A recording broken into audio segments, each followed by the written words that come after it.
నమస్తే, నా పేరు బివిఎస్ రవి. ఇతని పేరు తేజ సత్య. నమస్తే. ఈయన పేరు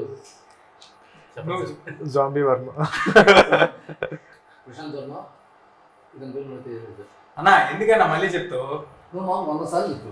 ఏంటిది? నా పేరు తేజ సత్య, నా సినిమా ఇష్కు, నా పేరు తేజ సత్య, నా పేరు ఇష్కు చెప్పి అంటే ఇంకా మమ్మల్ని కంపల్సరీ చూడకపోతే కొంచెం చంపేస్తాడేమో, ఇంటికి వస్తాడేమో, ఇంటికి ధర్నాలు చేస్తాడేమో.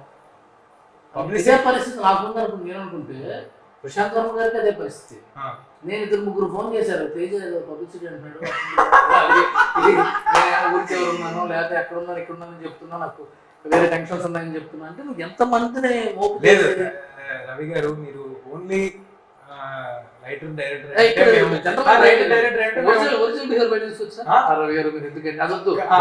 అంతేనా? అయితే ఓన్లీ రైటర్ డైరెక్టర్ అంటే నేను పెద్దగా ఈ పబ్లిసిటీ అడుగున్నాను. ఈ మధ్య ఆర్టిస్ట్ గా మరి సో అందుకు నోటిదోల